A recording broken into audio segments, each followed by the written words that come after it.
fascinating subjects, interesting talk, and boobs and fart jokes. AD on iHeartRadio. Yeah, oh, let's go. Talking that mess, better act like you know. Oh, let's go tonight. Walk away, punk, yeah, bitch. That's right, I know this. You're nothing but a punk, bitch. You're nothing but a punk, bitch. So walk away, yeah. So no, I know that it seems as though working with me on this show might appear to be a personal and professional be-all end-all for anyone that's lucky enough to find themselves in the producer's chair on this show. But as it turns out, people like Funkhouser, who produce the show, might have other hopes and dreams, other things that they might want to do with their life at one point, things that involve, I don't know, making your own dreams come true, as opposed to being the Andy Richter to my incredibly unginger Conan on the radio. And to that end, Funkhouser has in development sort of like, what would you call it? Like a video talk show where you're going to be the host of it? Yeah, I still need to learn how to edit video. So that's a thing I need to do before I do it. But yeah, it'd be nice to do something like a Tonight Show on YouTube's. Well, I think you might be onto something, and learning how to edit video and doing things like that, that's a mere technical formality and something you can overcome with a quickness. You already have in place one of the integral pieces of your show, which is a sidekick to laugh at your jokes. You know, like without an Andy Richter type of situation, what would Conan O'Brien be? Nothing at all. I tell you, nothing. What would, had there been no Ed McMahon, what then? It would have been dark days for television. And you have come up with the best sidekick of all time. Funkhouser has trained his puppy sidekick. What's the name of the puppy? Sparky the Sidekick. Sparky the Sidekick. So Sparky the Sidekick has been trained to laugh at Funkhouser's jokes. Do we have the audio of him laughing with you and not at you? We're still working on the training, but here's how far we've gotten right now.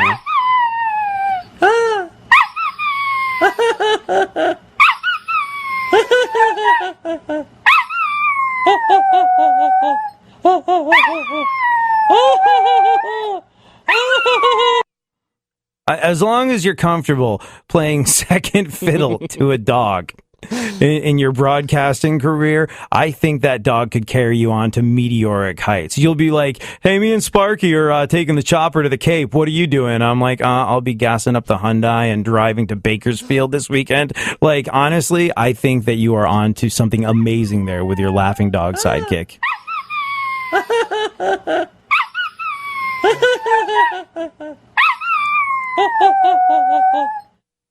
If I was a selfish radio talk show host, what I would do is I would demand that you started using that audio of you laughing with the dog every single time I made a joke that wasn't that funny and needed some help. But I couldn't. You put so much work into it, and up to and including raising the dog, that I feel it would be morally objectionable for me to do that. Yeah, and Sparky's union, so he's a little bit more expensive than we are.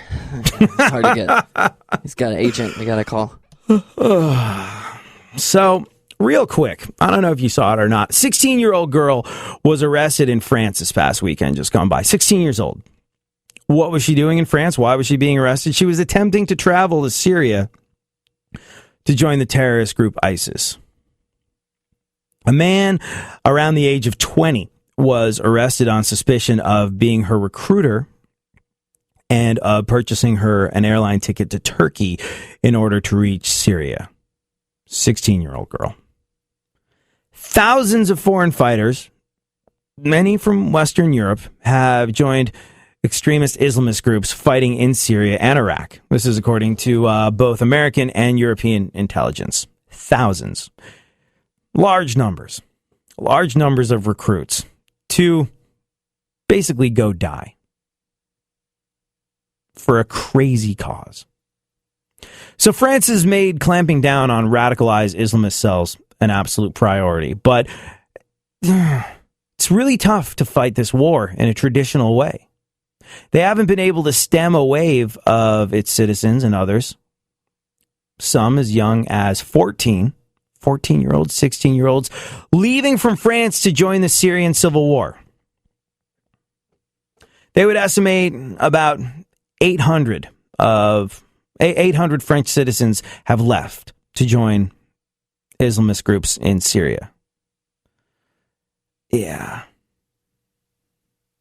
It kind of sort of puts a whole entirely different spin on this situation. Some people would say, if we have to go to war with ISIS, at least it's somewhat reassuring to know that some of the ISIS soldiers are French, nation filled with quitters and surrenderers. French military training, one swift motion, guns down, arms up. You have surrendered. 14 and 16-year-old girls. What does that say to you about what's going on? Another American journalist, was beheaded. This is clearly not okay. It's a brutal, hideous, awful, terrifying act, as it is meant to be. A terrifying act.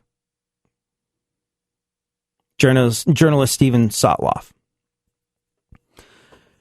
And it has justifiably inspired a lot of anger in America. It's time to go to war. It's time to turn all that sand into glass. But here's the thing. When I lived in New York during 9/11, I was shocked after the Twin Towers went down. Besides the general lingering sense of shock that one has in these situations. And I say one has in these situations like it's a common thing. It's not. But despite the general lingering sense of shock that I was in after it happened, after I saw the Twin Towers go down out my window, when I was kind of like just an adult, bit of a formative experience, I really kind of just, was so perplexed by the fact that the retaliation that we as Americans, especially we as New Yorkers, had hoped for was pretty much non-existent. My logic was this. Okay, so Pearl Harbor was bombed by the Japanese. They killed soldiers who had signed up for the eventuality of dying during the Second World War. Pearl Harbor was bombed by the Japanese, and they killed soldiers who put on a uniform expecting that they might wind up making the ultimate sacrifice for our freedom. And that doesn't lessen or make less significant their death and their sacrifice. But what did we do when Pearl Harbor was bombed? We leveled two cities, Hiroshima and Nagasaki, wiped off the face of the map. And that was it. And so you got to figure that the death of these soldiers during the Second World War in Pearl Harbor, if you're doing the retaliation math and you go, okay, these are people that signed up for the possibility of dying. They were in the army. It made sense to attack a military base in some way. And then you hold that up against 9/11 and go, thousands of innocent civilians that had no idea this was coming are gone. If we do the math, side-by-side comparisons of the situation, we look at World War II, we look at Pearl Harbor, and we look what we did in response to Hiroshima and Nagasaki, you would have expected the appropriate response in that situation is, well, Afghanistan is clearly bad. We need to wipe it from the face of the map and start over again.